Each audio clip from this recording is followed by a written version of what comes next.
Welcome to The Infinite Life with Katische Haberfield. I'd like to take you on a transformative journey, exploring the mysteries of the soul.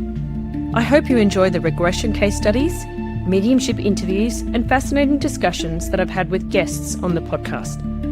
I hope that these answer some of the questions that you might have about life on this planet, on others, and in other dimensions. Thank you for joining me, and please don't forget to like and subscribe. And, most importantly, share with your friends. Namaste.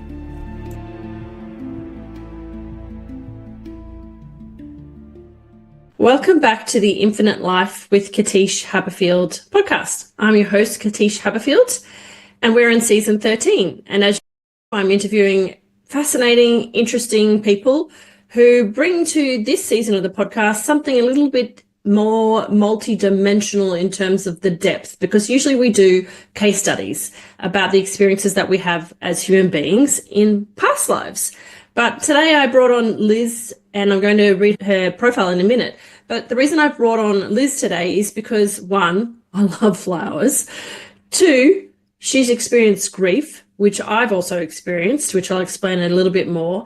And I have seen through her presence on social media that she has really kept a part of her life from before grief interrupted her trajectory, but then also embraced it and helped her navigate through the new situation that she found herself in. So I see it as a transformation that she has had whilst honoring her values. And that's why I wanted to bring in a few different aspects. But before I get into that, I'll read Liz's bio.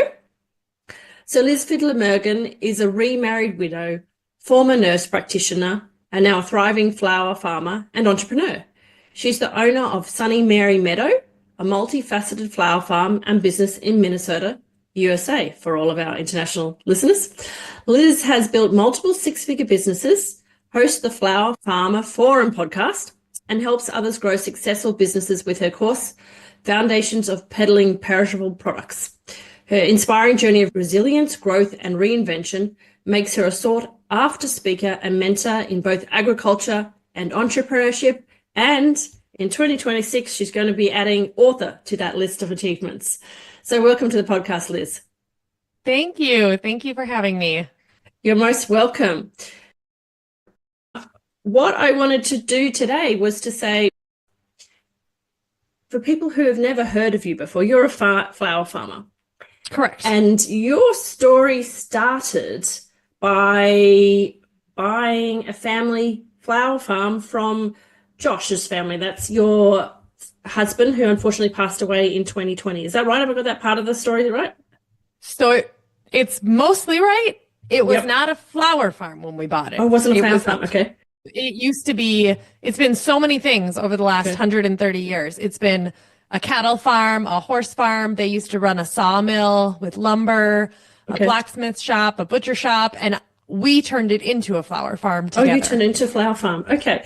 And after all of the things that had been on that land, why did you pick flowers? That's really inspiring. And I find myself often watching flower videos on YouTube. And I recently sat there and I thought, I'm watching a lady cut flowers on a flower farm. Isn't this interesting? Because I'm about to interview Liz. Sometimes my personal viewing comes back in. Why did you guys choose flowers? So the thing about flowers or fruit or vegetables, they're all considered specialty crops. Okay. And traditional crops like corn or soybeans or wheat, they require hundreds of acres of land and a lot of really expensive equipment to be profitable. Yeah. You can make a very good living off of not that much land when it comes to flowers. And so to be able to get into it, we had to buy 40 acres. And an acre is 43,000 square feet, if that makes sense. That's how we divide up land. So in our area that we live, in our township, by law, to keep it agriculture and keep these parcels together, you couldn't just buy a house with a really big yard out in the country and section it off. You had to buy 40 acres. And that's a big investment, but you can't make a living off of a traditional crop or something like that. So they classify it as maybe a hobby farm, but I'm able to have support not only my family, but other families of people that work here on a very small amount of land. So honestly, that's why flowers, but also they're pretty and they're fun. Yeah, and they make people happy, and that's the real answer, but it still has to math. We looked at the resources we had available, and flowers just made sense. Okay, yeah, because there are two thoughts that I had when you said that is, firstly, it's a perishable product, and that's what you've done is you've developed a course about perishable products, but you'd be like, oh, don't be silly, that's just a really good, some people might go, that's just a really girly investment. You run a flower farm. What happens if something comes in and wipes your crop out? What if somebody doesn't buy the flowers? What if the wind comes through? But I guess that's an essential thing of all farming, right? Isn't it? Mm-hmm. But it's also speaks to me in terms of, I guess a lot of people think that they have to do something that's hard and sensible according to develop a packaged product or do something that always has this solid supermarket kind of appeal. But when you follow a passion that says it's flowers and flowers is what I'm going to go with, it also all the other people out there in the world that go, that's really inspiring. I didn't think that you could make money with flowers because it makes me happy. How can I possibly make money with doing something that makes me happy? But you've proven that it can. Yeah. And I would say the business that I've built, and we'll dive deep into more of what it entails, but I think some people just look at it and they're just very confused. They don't get how it works, and it just does. And finding ways to keep offering different things to the same customers over and over again. And it's turned into this community that we built, and focusing on the milestones that people buy flowers for. That's really the thing, is flowers are a celebration, they're sympathy, they're treat yourself, flowers are connected to so many of life's moments, that really just building this community of people that need flowers. And you could say flowers are a want. No, sometimes you just need some flowers. Yeah, that's right. That's exactly right. And I'm guessing that you have planted varieties that smell amazing. Whereas if you go to the supermarket, I know here, at least in Australia, they look good, but there's no aroma whatsoever. No. And the thing is, how I explain it to my customers, because I don't want to completely undercut flowers that are imported or grown that way. But most of the flowers that you see at the supermarket or with a traditional florist, they're imported in. They've been genetically modified to last a really long time and ship really well, and they probably have some sort of preservative on them or different chemicals, and they're flown in. And the flowers that I grow, maybe they last a week to 10 days, but if you were shipping those, they would not last. And so people are able to get flowers that they've never seen, they've never heard of, and they're really embracing the seasonality of it. I do a lot of wedding flowers now. We've started adding that, and the brides will meet with me and they'll show me a picture of what they want. And I say, okay, that's great, but those flowers are not in season. But something similar that is, can we substitute that? And they're like, yeah, sure, whatever. And they trust it, and they're really embracing that seasonality, which is beautiful. Yes, because it is a bit odd if you can buy tulips 12 months of the year, isn't it, really, when you think about it? Yeah, exactly. And that's what makes them special. They're not supposed to last forever, and the season is short. Like strawberries always taste way better in June here in the US. And I don't know. What part of Australia are you in? I'm in Queensland, in Brisbane. So we're in the north of the country. We're a tropical, hot, humid kind of climate. Yeah. So my husband studied abroad. I'm remarried now. He studied abroad in Perth. Okay, so opposite side of the country. Yeah. Yes, opposite side of the country. Yeah, so it'd take, if you went from Perth to Brisbane, it'd take you 8 hours in a plane. Yep. Yeah. Yep. So Which is why whenever he wants to go there, that's where he wants to go. And it adds an extra 8 hours on top of everything. He's been there like 5 times. Okay. Yeah, it's beautiful. Perth is really beautiful. It's quite like Brisbane in that Brisbane is a river city and Perth is a river city as well. And we have great beaches within an hour's drive. And Perth also has great beaches, but Perth is cooler than Brisbane. Yeah. With the flowers that you chose to grow, and you mentioned that people get unexpected varieties. Have you been planting natives? Like, how did you decide to introduce people to different sorts of flowers than what they're expected? So I do plant quite a few natives around the edge and the perimeter of our property, but with cut flowers, what I grow, sometimes people come here and they expect it to just be these lush, beautiful gardens all the time. And the thing is, the majority of these flowers, if they're blooming in my garden, in my field, it's not really a garden, it's fields. If they're blooming and looking pretty, they're not making me any money. They make money when they're in a vase. And so a lot of them we cut before they even fully open. Yeah. And so I have incorporated a lot of natives, but a lot of those don't last a long time in a vase. They're not meant for good vase life. And so it's teaching people, like, people say, I want this in my wedding bouquet. I'm like, it's not gonna, unless you come that morning and like that, those aren't gonna work, but we can find something similar or whatever. Yeah. And for me, just to show you how naive I was, like, I just want roses, and I showed my mum a picture. I said, I don't want to deal with that. You organize it. And I chose the big David Austin roses, and then that's not going to last. Yeah, yeah, they're going to wilt before you even get down the aisle. So, just curious, you've been married twice. What were the flowers in your 2 sets of bouquets? What did you choose? So, my first wedding was in 2014, and I had white roses and some pink, a lot of blush. So it was white and pink and blush. And I love pink. That's always been my favorite color. And I had what's called alstroemeria, but it's kind of like a Peruvian lily, kind of like a tiger lily looking flower. I had those on all of the tables. We were on a pretty strict budget, I think.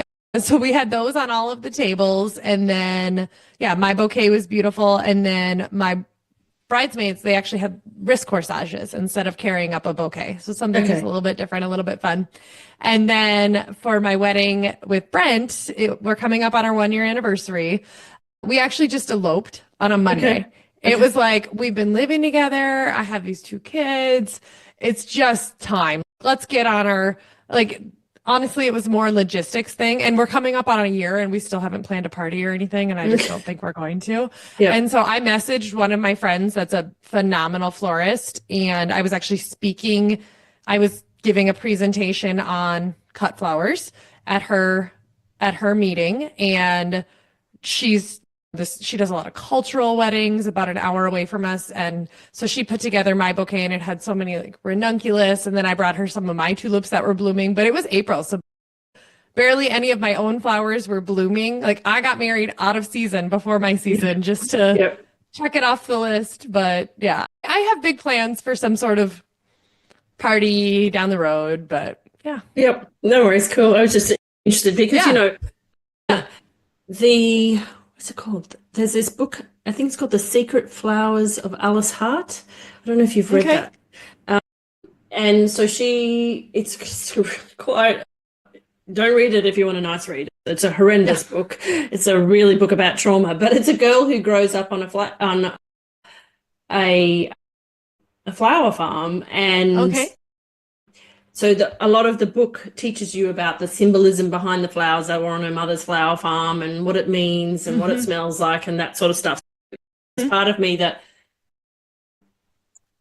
thought, I wonder if Liz originally chose things because of symbolic meanings or... Yeah, I had, within my bouquet, I had my late husband's wedding ring tied into it. And then it's just funny, for my own wedding, my own flowers, have you ever heard the fable, the cobbler's son is the last to have shoes? whatever. And so it's even with my own flowers, like we just want to be married and just, but when I meet with brides, I ask them, your wedding bouquet is going to be in every single photo. When you look back, that bouquet is in every photo. And if you don't love it, you're not going to love your flower, or you're not going to love your photos. It's going to be reminded. And so what emotions do you want to evoke? Do you want joy? Do you want people to just walk in and feel lighter? Do you want elegance? Do you want romance? And flowers really can do that. You walk in and it really does change around the vibe, and it can be the same exact flowers arranged differently, and it can be a total different style. And that's what sometimes people don't understand, and the cost and whatever. And then they're not my client, they're not my customer, and that's okay. And that's okay. But being able to really find that fit. I know this isn't a UK example, but say, for example, the late Queen, she always had very special symbolic choices in every bouquet that she held. So I think that lots of people can just say, oh, that looks pretty, but it's not until somebody points it out and says, look, she chose this for this reason, it symbolizes this as well. And the other thing that I guess, when my father died, I remember thinking that my mother would just spray the coffin with red roses. She didn't. She put proteas on. And proteas are a South African flower, as I understand, but my mum and dad grew them in their garden.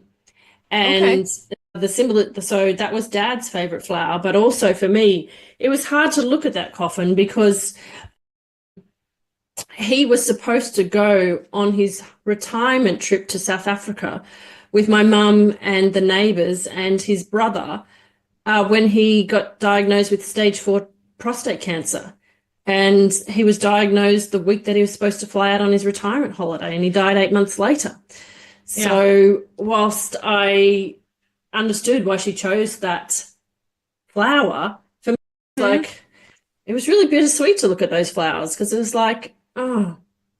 Yeah, and so Josh died in December, and it was after that first year of having the flower farm, having the farm stand. We had our careers. This was never going to be like this full-time thing. And then he died that December, which I live in north central United States, Minnesota. It is cold here. And so in the wintertime, and it's not too hot in the summer either. It's pretty mild. Actually, it gets pretty hot in the summer too, but we have a lot of extremes. But his flowers on his casket, I said, I want it to look like summer in Minnesota. I want flowers, so snapdragons, bells of Ireland, hydrangeas, lilies, liatris, flowers that can be grown in Minnesota in the summertime. And she did an excellent job on his casket spray, but I still can't bring myself to look at photos of it. And none of those flowers make me sad or think about them, but I just don't want to see a picture of it. No, I can understand that. And to be honest with you, when my father died, the only way that I could cope with the funeral, because I was a photographer at the time, was to take photos of the funeral. So I had the camera in front of me. So in a way, it's delayed the grief a bit because I was looking through a lens rather than being present. But I needed, for some known reason, I needed to document it for myself. And then I have them on a file somewhere. I don't look at them, but I can understand how you can't look at that sort of stuff sometimes. It's too raw. And I remember when my grandfather died, I did the same thing. I took photos.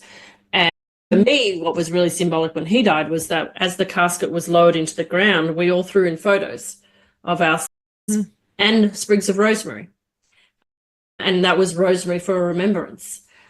And I remember thinking, because my auntie's name was Rosemary, who organised the funeral, I remember thinking at the time, oh, that's lovely. It's like rosemary for remembrance, rosemary because Rosemary's the one organising the flowers and the whole funeral. So it's all these different little touches that people can realise that they can, if they're coming in to somebody like you, they can customise things and make it more than just, oh, here's a bunch of flowers. Do you know what I mean? And you can explain to people why it's significant to you or why you. It can be a lot more personalized, I believe, than people understand. And I guess I'm wondering how potent it smells at your flower farm. I used to live on an orange orchard, and so when the oranges were flowering, it was like almost overpowering. There are certain flowers that are way more fragrant during that week or two, especially the peonies. I say peonies, other people say peonies or whatever. Lilacs, they have a very strong specific smell, but honestly, it's just so fresh. Everything is just so fresh. And we do have a pretty big grass meadow, and it's very clean smelling. I don't know. I love it. I love it. Yeah, beautiful.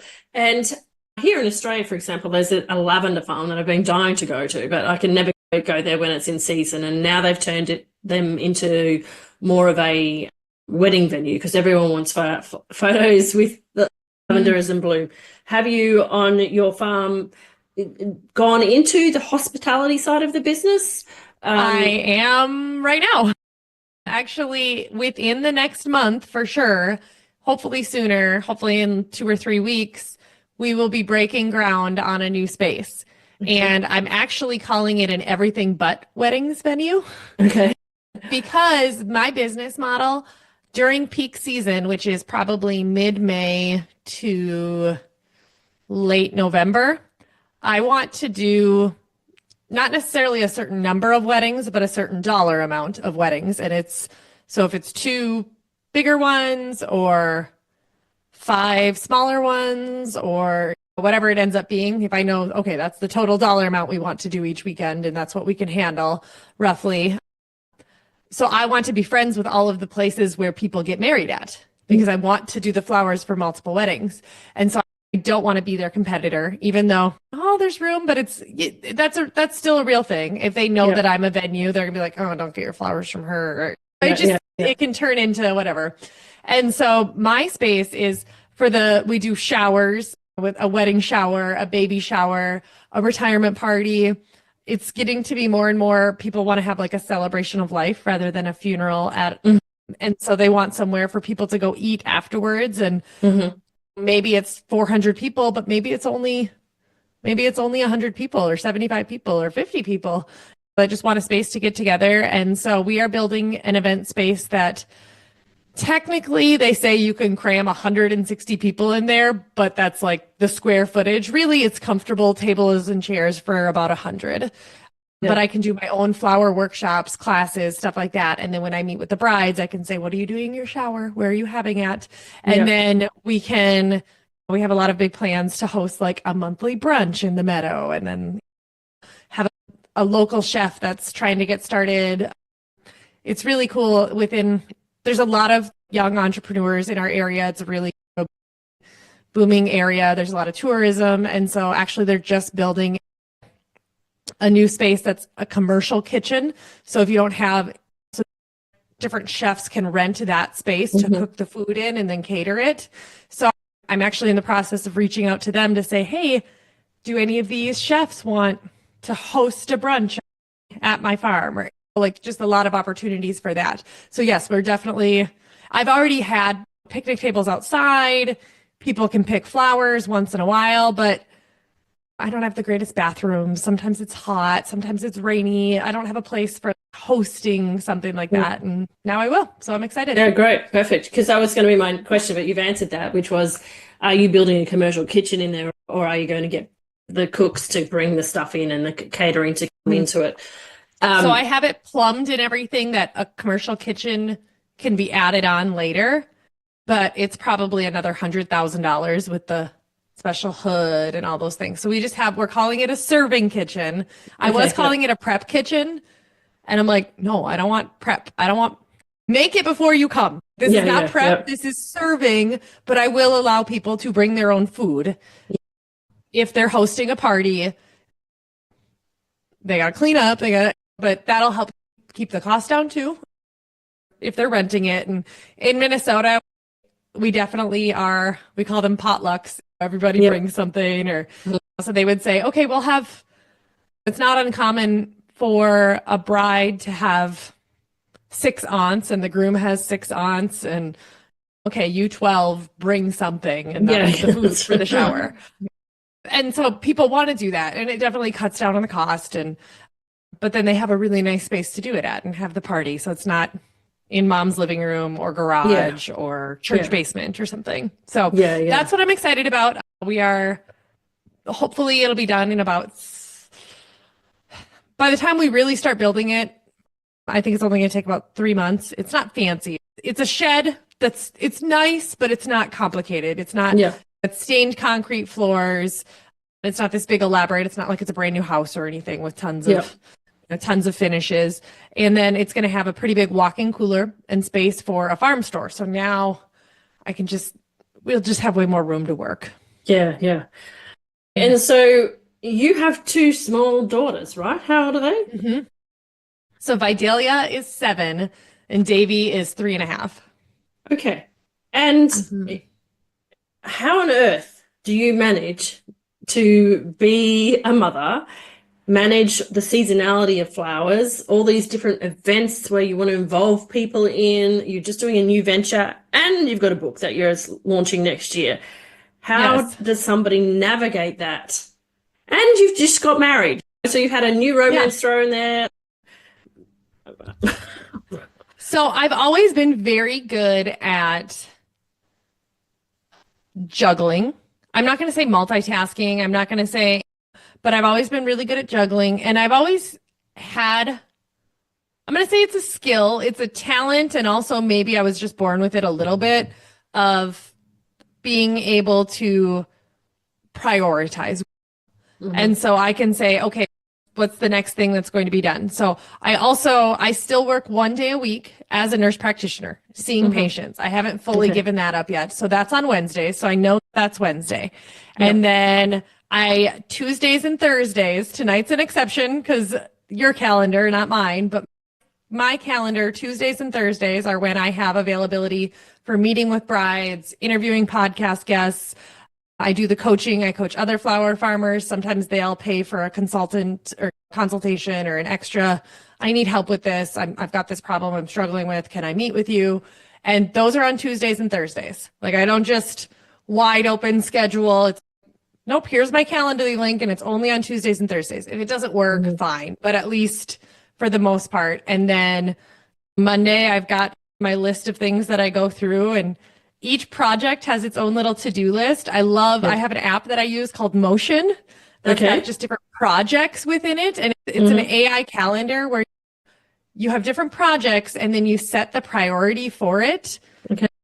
And you make a due date and and you estimate how long something should take. And then it'll just fill in your calendar for you. But so my book that's coming out, I was a week late on my deadline, but I knew that she was giving me grace. So I do really well with deadlines because if you give someone a month to do something, it's going to take them a month. If you give them a week, it's going to take a week. So I knew that the deadline wasn't that hard.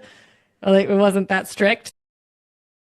My book, now that I handed 232 pages to my editor, which that's way too long. I wanted about 170, but it's called Flowers Bloom Anyway. And it's a memoir of how I built all this through grief and because of grief and all of that type of thing. But I've been really trying to just get that done because now I know I will not hear from my editor for a month. She's going to go through and we already created an outline. And then now she's got all of these mismatch of pages and whatever. And until I hear from her, she might call me here and there during there, but at least that part's done. So now I'm not even thinking about the book yet. And pretty soon I've been interviewing PR agencies for promoting the book. And I've been doing that, but it's like, okay, I got to choose one soon and then hire them and then let them do their thing. Like you just, just make a decision and then get it off your plate. Yeah. Did you find a publisher or did you decide to self-publish? So I self-published a children's book in 2021. Okay. And it's called When Flowers Bloom. And this publisher is actually going to republish that one as well. So that's going to come out again. But I decided that I was going to try really hard to get a traditional publishing model, but I do get to keep my intellectual property rights. So that was the most important thing to me. But my hope for this story, I was writing it as self-help. It started out as a memoir of early young widowhood. That's what it was.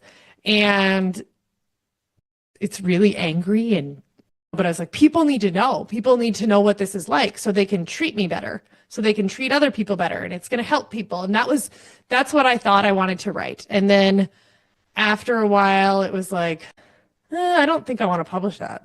I got friends. I don't want to publish that. So then what do I do with this? So then I tried to turn it into self-help, because I thought, who's going to care about my story? Let's face it. I'm locally a semi-known business owner. I've got a local following, but in the category of memoir, who's going to care? The self-help just did not feel right. I don't want to be talking about tips for getting over grief or how I got through it. I want to talk about my flowers. And so it's back to a memoir, but it's more the story of the farm and the story behind it. And it's just funny because once I announced that I'm building this new space, more people are starting to pay attention. And I've got a very good local following. I've got thousands of people on my email list and a good open rate and I've sold every stem I've ever grown ever on my farm. And we just started adding weddings and it's doing well. But the book, so I'm working with, it's a publishing company called Morgan James Publishing. And I met them actually at PodFest, which is a podcasting conference.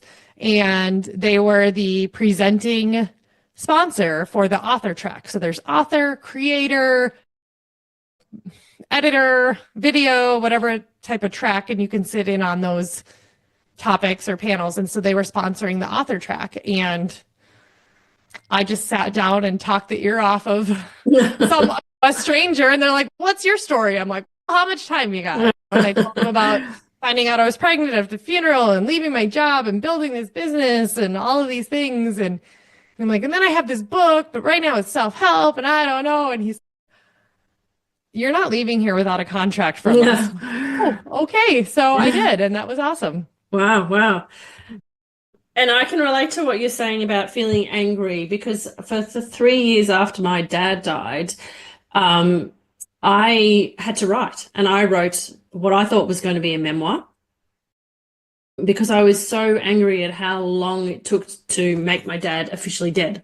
Do you know what I mean? Like the paperwork and how long? Yes. I shouldn't say I love how you worded that, but how long you can't die until the paperwork's filed. Yeah. And just the banks and the letters that kept coming, and each time you open something that's got your father's name on, or your husband, if it's my mother, for example, it rips you apart again. I can even remember the day the death certificate arrived in the mail, and I just literally howled and fell over.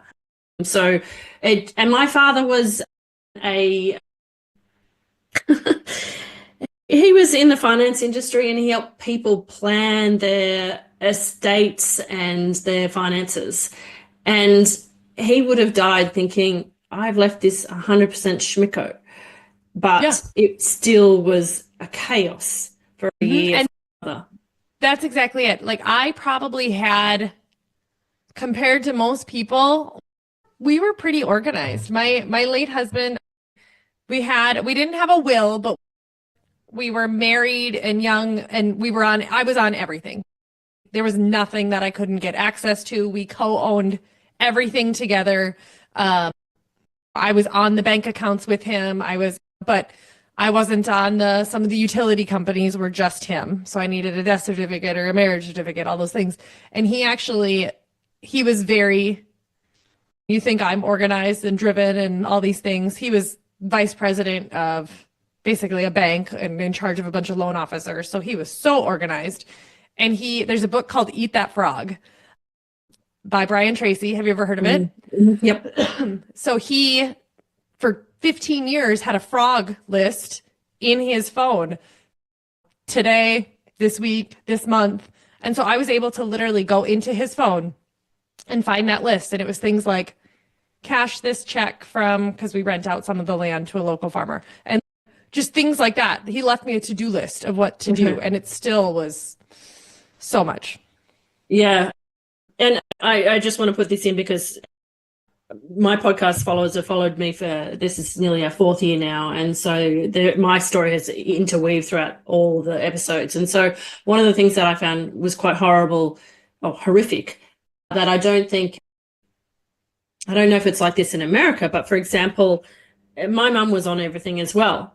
But the minute that she sent out the first death certificate,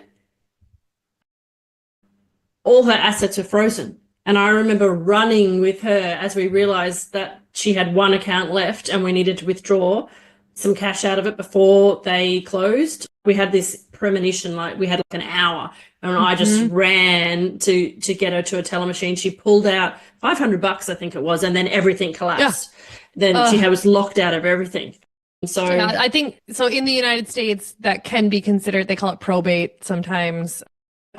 And ours did not, just because, again, we had a joint checking account, and so I was able to still access it. But yeah, anything else, like I had to wait until I had a death certificate. And it took us 4 months, 4 months to get the death certificate. Yeah. Because it was during COVID and he died of a heart attack unwitnessed. So we found him on the floor, dead for hours at the foot of the treadmill. So we're like, he was running, but did he slip and hit his head? How did he die? We thought a heart attack, because how else? But we didn't know. And that was a terrible 4 months. Yeah, I can imagine. I actually have a very good friend of mine, and her husband died exactly the same way, actually. He was running on the treadmill and had a heart attack. Yeah, I've had a friend who's just turned 50 and he had a heart attack last week. It's this whole thing of, oh no, heart attacks happen to people in their 70s. Nope. Nope. And it just, arrhythmia, skip a beat, and it's rare, but it happens, and you just, I don't know. Yeah. What I did for that time, that 3 years, was I wrote out basically this whole thing about all the things that I was angry about, the process of knowing when somebody's diagnosed with a terminal illness, what you have to do. And then I did this whole big appendix and all the things you need to know about how to make a person dead. But then I got to the same point as you, and I was like, I don't want to be talking about grief for the rest of my life. I don't want to. And I talked to a publisher, and in the end, my family was just very much, don't talk about us. And, I was really upset, but I also realized it wasn't the right time for them. And now I still have the manuscript, and I look back at it, and I'm not that same person anymore. I can see why I was angry about it, but there are people out there who, they become grief counselors, they run grief programs, that's their jam. They came here, in essence, to help people with grief. And I'm here to help people with grief. That was a part of my journey, and it's not the future. I don't want to be surrounded by that energy forever. So, yeah, I was just trying to show you that, yeah, I understand what you mean by you can start a memoir and then go, yeah, this is not what I want. What's so beautiful about what it's evolved into now is it's not the story about how he died that's in there, but I don't talk about other people a whole lot because I don't want to, and they don't want to. Everyone's like, and I'm like, we're changing a lot of details, and I'm going to be very open about that. You guys, some of the details have been changed so that nobody, like, we can return something into a hypothetical story. I heard of a widow who this happened. I don't want to talk about other people. There's certain details. One of my best friends was actually his primary doctor, and she was my mentor. My office was across this hall from her. And he had a preventative care exam the day before. And with her. Wow. And my daughter had a well child check, and she's my mentor. And it's like, did she miss anything? Was something missed? Was he sick? It's like, no, he wasn't sick. It was a preventative exam. His cholesterol was beautiful. His lab was beautiful. She listened to his heart. There was no EKG, but why would you? And so I've talked to her about it and she's okay with me putting that in the book. But I explained to her that if it was hard on me, I wouldn't put it in the book. But I'm like, I want to put it in there because I want to show that so many people assume that I will get mad or that I'm mad about that. Like, yeah, physical. They must. I said, but honestly, that's one of the things that brings me so much comfort is she is phenomenal. She taught me. I know everything she knows. I've been in exam rooms with her for 2 years. I shadowed her when I was her student. Like I know she didn't miss anything. And it gives me a lot of peace to know that it was a fluke deal. Like he was healthy and I know that. And so that's why, so for example, when you say other people don't want, and I'm like, I'm painting you in a really good light. Is it okay? And she's like, change my name at least because she doesn't want patients Googling her. I'm like, yes, absolutely. We'll change your name. But it's still just things. And so that anytime, anybody, you need their permission. You can't just write about someone else. And so that's part of the process that we're going through. But really, it's just why I decided to make the choices I've made with the business and how it works well for me with the girls. So they are in first grade and then Davy goes to daycare. A lot of people are surprised. They're like, but you work from home. I'm like, I'm busy. I'm like, and if she was here with me, instead of 8 hours of solid getting stuff done, I'd get maybe 4 hours of stuff done. Yeah, she could be here, but then I'd be like right now, as we're recording this, they're upstairs watching a movie. Like they're on the iPads, which is I'm fine with, and I don't feel bad about it. But not all day, every day. And I knew that. And I'm like, okay, when mom gets off the phone or when mom's done, you guys got to go to bed, but you can stay up and watch a movie. But it's knowing this balance and knowing that the time that I do spend with them is quality. And I pick them up mid-afternoon.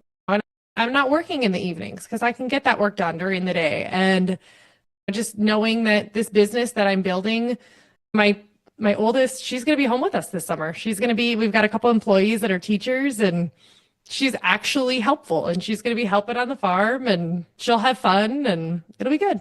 Yeah, fabulous. I've just lost my train of thought, but that's what I was going to say. So you have a doctorate, you're a nurse practitioner.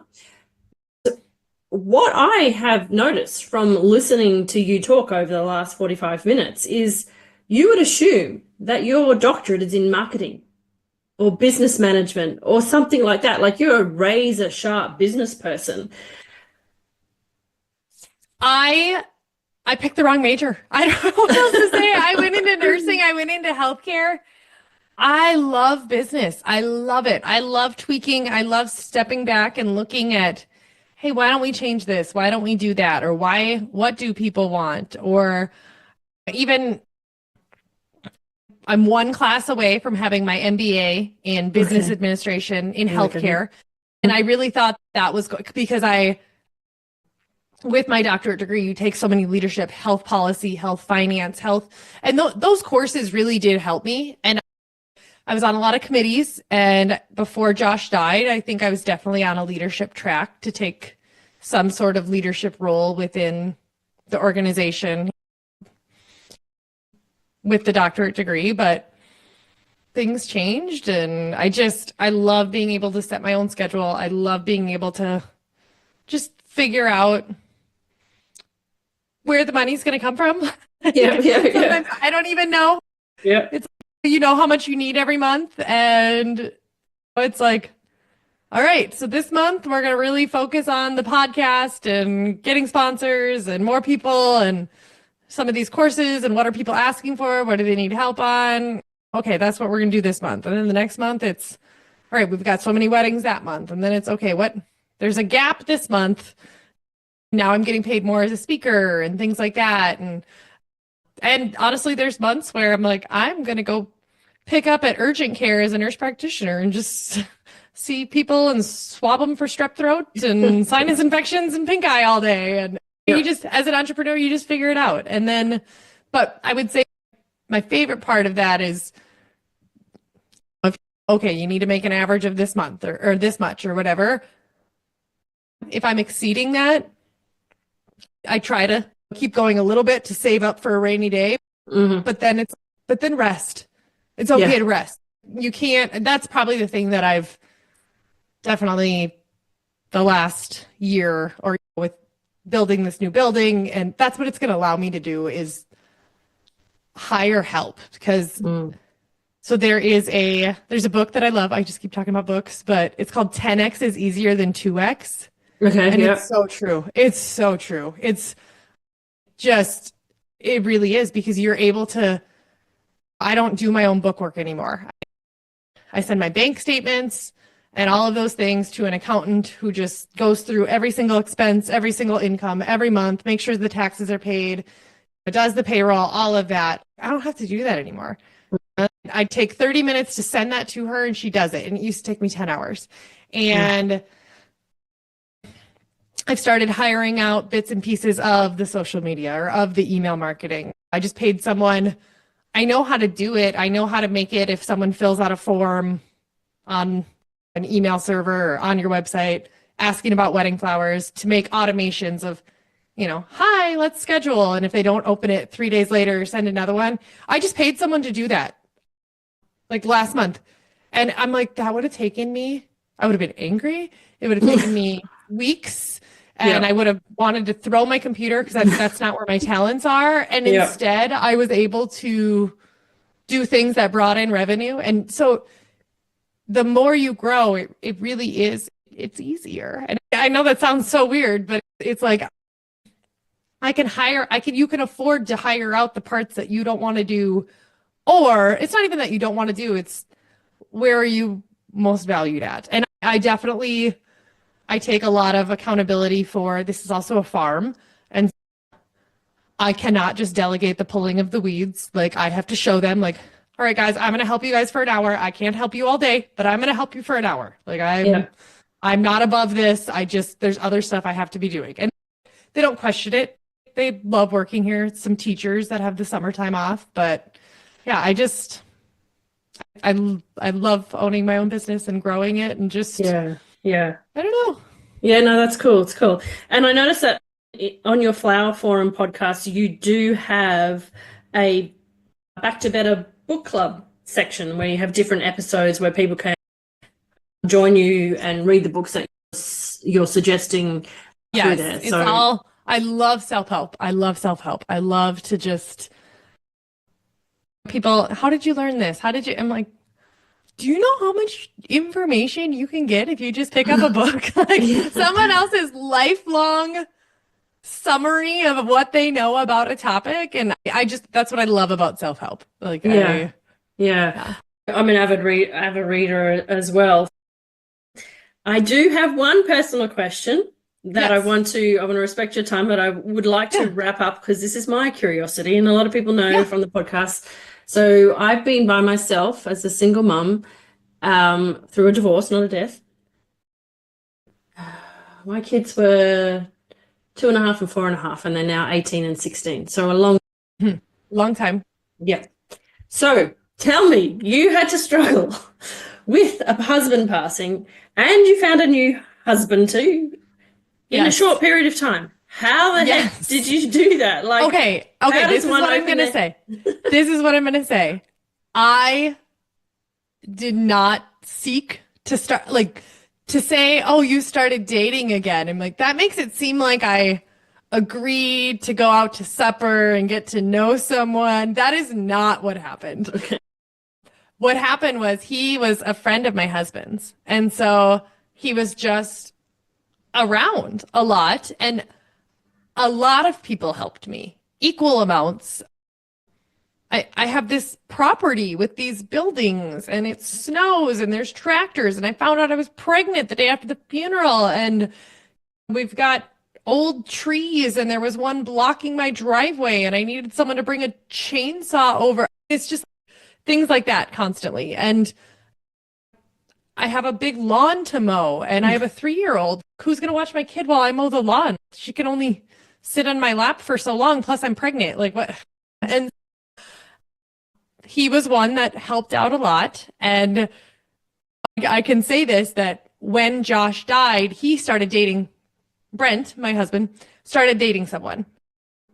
And so he had a girlfriend. They were like newly dating. And so honestly, I feel like that piece of it, if he was single, I would have never let him help me. And I know that sounds so weird, but there was no attraction. It was just like, that's just Brent. And so it was like, he was the same as any of my married friends, or it was like, sure. And so he was just around a lot, and it just kept turning into this, he's fine.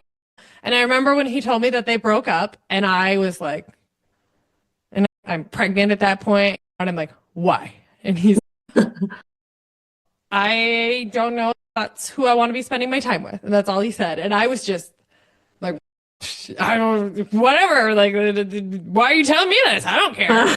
Whatever. And I went and told my therapist about it. And she's like, oh, you don't care. And she goes, do you know how much you've talked about Brent in the last? And I'm like, no, I haven't. And she was actually very, I laugh. I was just reading the chapter in my book, and she said, she's like, do you think he's just the solution to your problems? Is that why? And I was like, no. And it was this like, whatever. And then it was, we were just friends. And then Davy was born and was able to finally like breathe. And it was just, Brent was still just around a lot. And I remember telling my mom, and she's like, okay, so what, Brent, he's mowing your lawn, he's here, he's dropping off ice cream for Vidalia and whatever. And I was like, Mom, he's a wonderful person, but I can't be selfish. This is about my kids, and I have to do what's best for them. It doesn't matter. I think I said, I don't get to be happy. This is how it is. And she's, what if he's what's best for them? And it was around that time that he's like, all right, you know how I feel. Like, this is, but if you're not ready, you're not ready, but whatever. And I told him, I said, all right, I don't have time to date. We've known each other forever. And so he moved in. Yeah. Wow. Yeah. So it just, and that's what there's something about when you give really bad advice or something like that, like not to be a red flag or not to be whatever. And so that's my thing, not to be whatever. The minute we actually like started dating, he moved in, because I was like, I don't have time to go see you and bring the kids and suitcase and toothbrush and your stuff might no, we'll just either do this or whatever. And then, yeah, it definitely, I don't know. I can't, if there's a manual for dating a widow, there's definitely not, but he wrote it. Like, he's so respectful of everything. Oh, my daughter's coming in. Oh, iPad's dead. I'll be upstairs in a minute, okay? I'll charge it. Okay, I'll be right upstairs. Oh, she's so cute. iPad's dead. Mom, can you charge it? Yeah. But I do remember the first time that his parents met my daughter, Davy. And I was just like, your son is dating a widow, and it's just this, right? It's weird. And his dad looks at me and he goes, does she look like Josh? And the child, yes. Yeah, my husband, her dad. Yeah. And you could tell, so Brent's sister was there, and her husband and his mom, and they were like, oh God, like he brought up her dad, and they're looking at Brent, and I started crying, and I was like, thank you for asking that. Like, that means so much to me that you are not pretending like Josh didn't exist. You are not pretending like this is Brent's kid. You are not pretending like this is normal and this is happy, because I think that was the hardest part of my grief. Truly, I'm so thankful, obviously, that I have Davy, but people acted like I was like, oh, it's fine because she found out she was pregnant, so now she's happy. You know, oh, good, it has a happy ending, and it's no. What? No. And especially when I was like I'm glad that I had 8.5 months until she was born to to prepare for her birth, but I felt so relieved when she was born, but also the grief just came back new because it was really hitting. All I was doing was focusing on the pregnancy, and then it just came back. But yeah, so I definitely, I wouldn't say I dated again. I wouldn't say but it just, and then at that point, but it's so hard to go from married, committed, joint decisions. And when you're married, there is no me. Everything's we, even though it's just, you have to, like, you have to do what's best for you as a couple and as a relationship. And to go back to, I should ask him, but I don't know if, I don't want to make plans for that long. I don't know, maybe we'll still be dating. I don't know. Just whatever, or buying something together, or going on a trip, or who's paying for this, or how do we, just all those little weird nuances of dating that, having gone from a loving, committed marriage to that. No, that is not okay. Can I be done in 2 minutes? She's handing me this juice. Can we have this? No, you cannot. It's bedtime. I'll be up there in a minute. You can ask Vi to look at my phone. Okay, but no sugar at bed. Okay? Okay. I'll meet you upstairs. Hooray, she says. Just shut this. Yes, honey. Yeah. No, don't ask you. Thank you. I know, honey. Okay, Vi can help you, okay? All right, don't come back in. I'll be right back. See, that's what I mean. You just, I hope you can edit this out or not. I don't know. No, I'll leave it in because it's life, right? Perfect. It's life. That's life. Yeah, she's trying to convince me to drink that. No. She's a good rule follower. When I handed her, there's this weird show on YouTube that I'm like, I don't want you watching that, even though it's on YouTube Kids. And she's like, can't watch that? No, you can't. You haven't watched that in 6 months. But anyway. I'm so glad that you worked through the awkwardness and you were able to just say, this is me. This is the shit that's going on. Like it? Or do you want to lump it? Yeah. Yeah, exactly. And that's exactly it too. I didn't have time to, does he like me? There's a lot, and I don't know why you want any of this, but okay.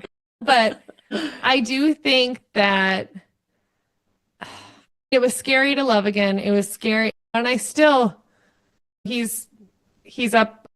We bought a cabin that we're renovating right now, and we've been working pretty hard on it. So he's up there right now, about an hour away, and he'll get home probably midnight, like super late, because he's been working his butt off on it. And like I told him, this last month, like when he comes back, because we'll go up there for the weekend and he'll work later. And I just had this, I know it's all in my head. I know, calm down, but I'm like, I want you to be so careful driving at night. And I'm like, I don't know why. I just have this feeling something's going to happen. And he's like, nothing's going to happen. I'm like, you don't know that. And that started lately. And you just have to calm down. And so, just because this husband died young doesn't mean this. And you give yourself the rational, but it's a very real thing. And I'll always worry probably more than the average person. How can I not? But I know that life is, I am just so happy to have the right person to share it with. I can honestly say, if he wasn't who he is, like, I don't want just someone, like, I'm happy and content, but he's great, and then it's good. Yeah, perfect. And I am somebody who's very spiritual, and I work with angels. So I just wanted to leave you with one tip before we close off. And that is actually, you can visualize and ask for, just by saying out loud, can I have a triangulation of angels surrounding the car as he drives home? And trust me. Yeah. Yeah. So, and he knows to answer the phone. He knows to, and he knows not to be dismissive of it. He knows not to, calm down. He knows not to tell me. And I'm like, I'm trying to be really, but yeah, I understand. I completely do. When you've had the worst that can happen. Yep. when you imagine the worst, it has a lot of details. Your imagination has a lot of details. Yep, I get it. I will let you go fix up that iPad. Thank you so much. And yes. Oh, no more iPad. I'm not plugging it in. I'm not plugging this thing in. She's going to bed. All right. Yes. Good luck with the launch of so Flowers much. Boom anyway. And thank you for taking your evening to talk with us on the podcast. Namaste. Yes. Thank you. Thank so you. much.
Welcome to the Infinite Life with Katische Haberfield.